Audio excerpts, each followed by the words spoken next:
Good morning, all of the students. I hope that you will be best. Here we are understanding about the relation between R and F.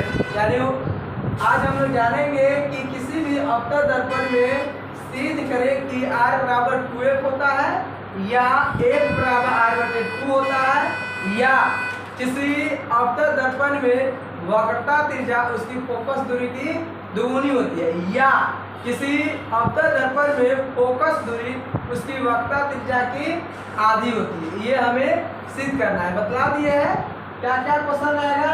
सिद्ध करे कि R बराबर 2F, या कहेगा सिद्ध करे कि F बराबर R/2, या सिद्ध करे कि किसी R और F में क्या संबंध है, ये भी कर सकता है, या कहेगा कि सिद्ध करे कि किसी अवतल दर्पण की वक्रता त्रिज्या उसकी फोकस दूरी की दुगुनी होती है, या सिद्ध करे कि किसी अवतल दर्पण की फोकस दूरी उसकी वक्रता त्रिज्या की आधी होती है। ये हमें सिद्ध करना है। तो सबसे पहले हम लोग क्या करेंगे, एक फिगर बनाएंगे। क्या बनाएंगे, एक फिगर बनाते हैं।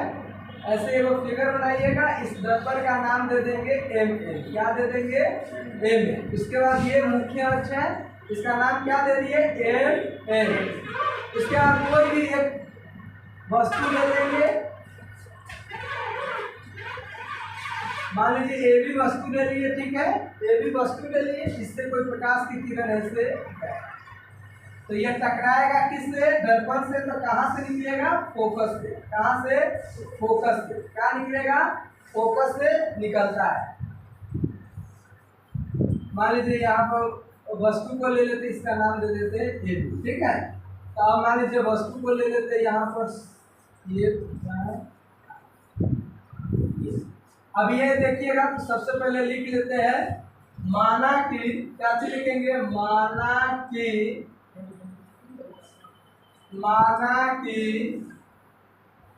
MN एक अवतल दर्पण है, एक अवतल दर्पण है। माना कि MN एक अवतल दर्पण है जिसमें AB एक वस्तु है। क्या है, AB एक वस्तु है एवं इसका प्रतिबिंब कहाँ बनता है, मान लीजिए यही है। तो स्टॉप कीजिएगा,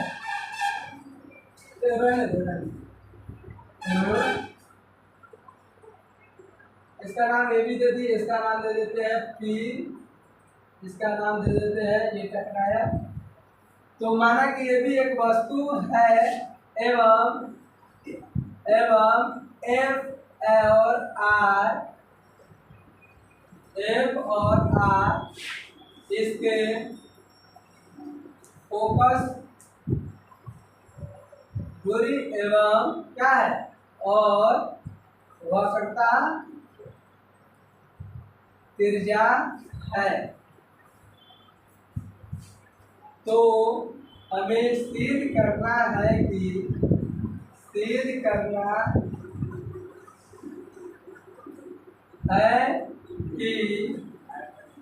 R बराबर 2F होता है। क्या है, R बराबर 2F होता है। तो रचना करेंगे, क्या रचना करेंगे, सबसे पहले C को P से मिला देंगे। क्या करेंगे, C को P से मिला देंगे। किसको मिलाएंगे, C को P से मिला देंगे। क्या करेंगे, C को P से मिला देंगे। मान लीजिए ये वस्तु यहाँ पर नहीं रख के यहीं पर रख देते, C को P से मिला दिए। उसके बाद अब हम लोग क्या करेंगे, तो देखिए, तो रचना में क्या लिखे, केंद्र C को क्या नाम है, बोलिए, C को केंद्र यानी वक्रता केंद्र C को किससे, P से मिलाया। किससे मिलाया, P से मिलाया। अब प्रमाण करेंगे, प्रमाण में चलेंगे, क्या करेंगे, तो अब आप लोग देखिए, ये हो गया ये। हाँ चलिए प्रमाण में चलेंगे कि आप क्या है, प्रकाश के परावर्तन के द्वितीय नियम से क्या है, आपतन कोण परावर्तन कोण के बराबर होता है। यानी ये जो है आपतित किरण है, ये क्या है आपतित किरण। आपतित किरण को हम लोग किससे सूचित करते हैं, आई से।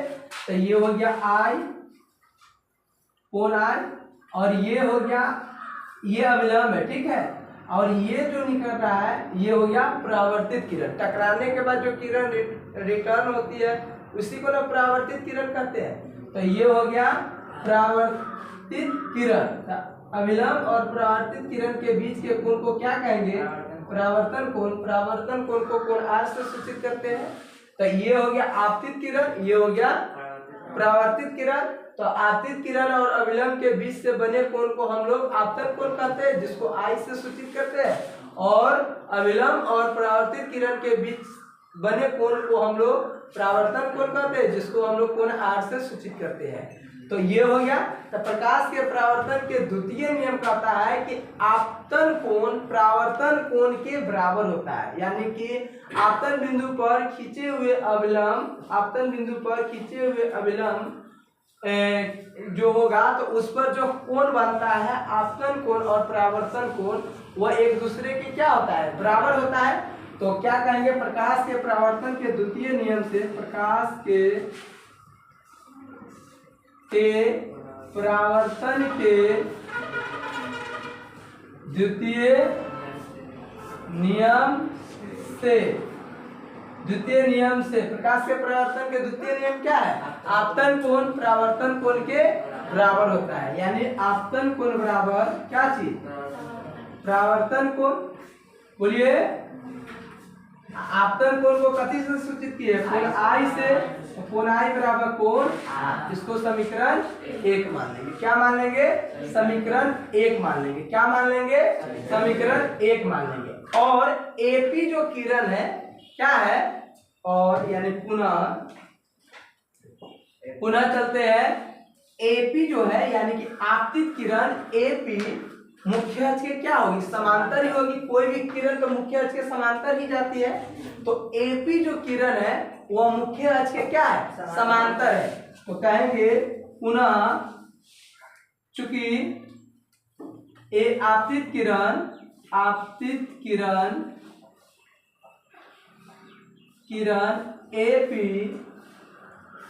एपी मुख्य अक्ष के क्या है, अक्ष के समांतर है।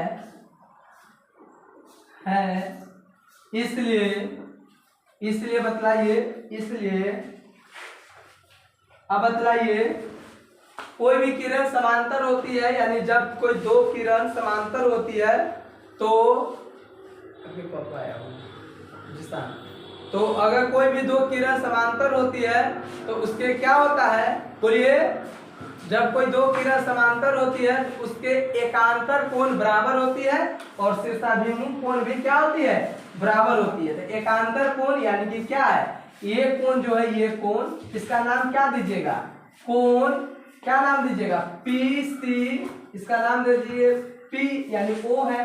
तो पी सी ओ बराबर होगा किसके, बोलिए, कोण ए पी सी के।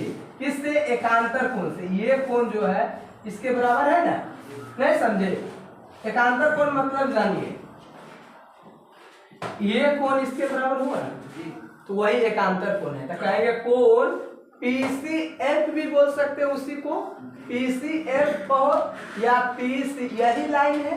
तो PCO बराबर है कोण CPA के या APC के, PCO बराबर है कोण CPO के। मतलब ये कोण इसके बराबर, जैसे देखो यहाँ पर जो बतलाए हैं ऐसा ही ना फिगर है, ऐसे काट दिया हुआ है। तो ई कोण इसके बराबर होता है एकांतर कोण से।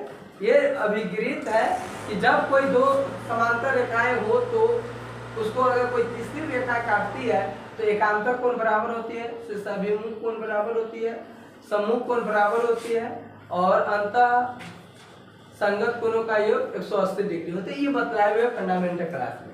तो ये क्या होगा बोलिए तो, कोण क्या, सी कोण एपीसी, कोण सीपी है या एपीसी बराबर होगा कोण किसके, पीसीओ के। क्या चीज, पीसीओ के। ठीक है, इसको हम लोग, अच्छा एक चीज देखिए, कोण एपीसी का क्या नाम है, कोण आई, बोलिए बोलिए ना जी। तो कोण आई बराबर हो गया क्या चीज, कोण पीसीओ। कोण आर नहीं हुआ, ये नहीं ना है, ये कोण है, तो ओ इसको समीकरण 2, समीकरण 1 और 2 में हम क्या देखते हैं, LHS क्या है, बराबर है। तो नाउ वी सी दैट, यानी समीकरण 1 और 2 से, समीकरण 1 और 2 से, समीकरण 1 और 2 से, समीकरण 1 और 2 से क्या देखते हैं, ये कोण क्या है, बराबर है। तो ये भी क्या हो जाएगा, बराबर हो जाएगा, यानी कोण R बराबर क्या हो जाएगा, कोण बोलिए सीपीओ, कोण सीपीओ, यानी कोण कहाँ है, R जो है ये कोण जो है इसके बराबर हो गया, समझे। कोण ये, यानी कि ये कोण जो ना है, ये कोण इसके बराबर हो गया, बराबर हो गया। इसलिए हम कह सकते हैं कि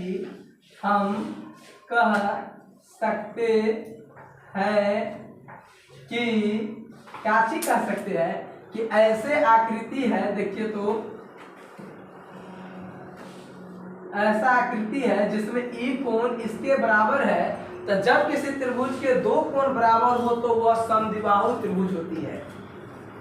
समद्विबाहु त्रिभुज के दो कोण बराबर होती है, समबाहु त्रिभुज के तीनों कोण बराबर होती है, समद्विबाहु त्रिभुज के दो कोण बराबर होती है। विषमबाहु त्रिभुज जो है उसका कोई भी, यानी भुजा के आधार पर। तो अब हम कह सकते हैं कि, इसलिए हम कह सकते हैं कि CPF क्या चीज, त्रिभुज CPF एक समद्विबाहु त्रिभुज है, एक समद्विबाहु क्या है, त्रिभुज है। हम कह सकते हैं कि त्रिभुज CPF समद्विबाहु है। क्यों, क्योंकि जब दो कोण बराबर हो जाएगा तो समद्विबाहु ना होगा। अगर तीनों कोण नहीं होता तो विषम कोण होता, ये समद्विबाहु हुआ। और उसके बाद अगर तीनों बराबर हो जाएगा तो समबाहु होगा, ये समझे। तो जब ये समद्विबाहु त्रिभुज हो गया तो अब आप बतलाइए कि क्या नाम है, क्या है, समद्विबाहु त्रिभुज के सम्मुख कोण भी क्या होती है, बराबर होती है। और सम्मुख कोण के, यानी कि समान कोण के सामने वाला भुजा भी बराबर होती है। तो त्रिभुज CPF एक समद्विबाहु त्रिभुज है।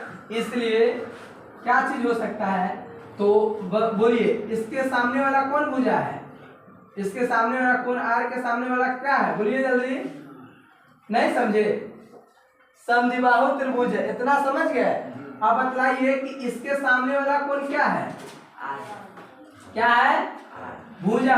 देखो इसके सामने वाला भुजा ये ना है, तो इसका नाम क्या है, मान लीजिए CPF। तो इसका नाम क्या है, कोण C के सामने वाला PF है, यानी कि कोण R क्या है, कोण R है ये, तो इसके सामने वाला क्या है, CF, बोलिए ना CF है। अच्छा एक चीज और देखिए, CPF एक समद्विबाहु त्रिभुज है, इसका मतलब क्या है, कोई दो भुजा क्या होगी, बराबर होगी, यही ना होगी। अरे समद्विबाहु त्रिभुज के दो भुजा क्या होती है, बराबर होती है। तो आप बतला सकते हैं कि ये कौन दो भुजा बराबर होती है, सम्मुख कोण के सामने, यानी कि इसके सामने वाला क्या है, ये कोण और ये कोण क्या है, दोनों बराबर है। तो इसके सामने वाला ये भुजा और इसके सामने वाला ये भुजा क्या होगा, बराबर होगी। तो इस भुजा का नाम क्या है, यानी कि R के सामने वाला कौन है, CF। तो CF बराबर होगा किसके, PF के। इसको समीकरण 3 दे दीजिए, ठीक है, क्या दे दिए, 3। अब समीकरण, अब ये देखिए कि समीकरण 3 दे दिए। अब देखिए ये कंप्लीट हो गया। अब हम लोग चलेंगे नाउ चिन्ह परिपाटी से, या अभी नहीं यूज करते उसी समय समझाएंगे। नाउ O सी बराबर OC बराबर क्या होगा? OC जो है ये OC, ये O और R, ये F है, और O से यानी ध्रुव से फोकस के बीच की दूरी को फोकस दूरी कहते हैं, ध्रुव से वक्रता केंद्र के बीच की दूरी को क्या कहते हैं? वक्रता त्रिज्या कहते हैं। ये जानते हैं ना? तो अब OC बराबर OC को हम लोग क्या लिख सकते हैं? OC को लिख सकते हैं OF प्लस CF लिख सकते हैं। अरे देखो, ये यहाँ से यहाँ तक को लिख सकते हैं, इतना जो इतना एक टुकड़ा ये, एक टुकड़ा ये, तो OF प्लस CF लिख सकते हैं। तो OF प्लस CF। OC को हम लोग क्या कहते हैं? OC को क्या कहते हैं? OC को, अच्छा एक बार OC रहने दीजिए, और OF प्लस CF जो है कहाँ है? CF को CF कहाँ है? CF बराबर क्या है? PF। तो PF का PF और ये CF, तो OF और ये क्या है? CF। अब देखिए यहाँ CF, देखिए यहाँ CF जो है CF देखो एक मिनट, OC बराबर OF plus CF, OC plus OF plus, अच्छा CF को क्या कहेंगे? PF। क्या कहेंगे? PF। CF को कहेंगे PF, और OC बराबर OF को हम लोग क्या कहेंगे? तो एक मिनट, एक चीज और देखिए, OF प्लस, अच्छा ये भी भुजा तो इसके बराबर ही होगा, ये भी बराबर होगा, तो PF के जगह पर क्या लिख देंगे? बोलिए, OF लिख सकते हैं, तो OF। तो ये OC बराबर क्या है? OC का मान कितना है? दर्पण के ध्रुव और वक्रता केंद्र के बीच की दूरी को वक्रता त्रिज्या कहते हैं। दर्पण के ध्रुव और फोकस के बीच की दूरी को फोकस दूरी कहते हैं। दर्पण के ध्रुव और फोकस के बीच की दूरी को क्या कहते हैं? फोकस दूरी कहते हैं ना। अब ROF ये सिद्ध हो गया, ये दिखाई दिया है, उसी को दिखा दो, ये प्रूफ हो गया। चलिए स्टॉप, ऊपर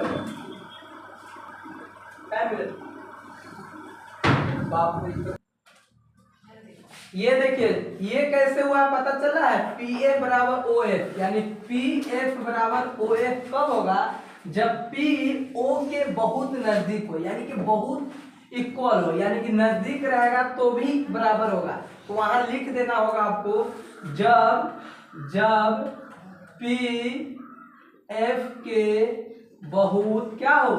बहुत करीब हो या नजदीक हो। ओके, इसको लिख के आइए, बना के आइए। Thank you.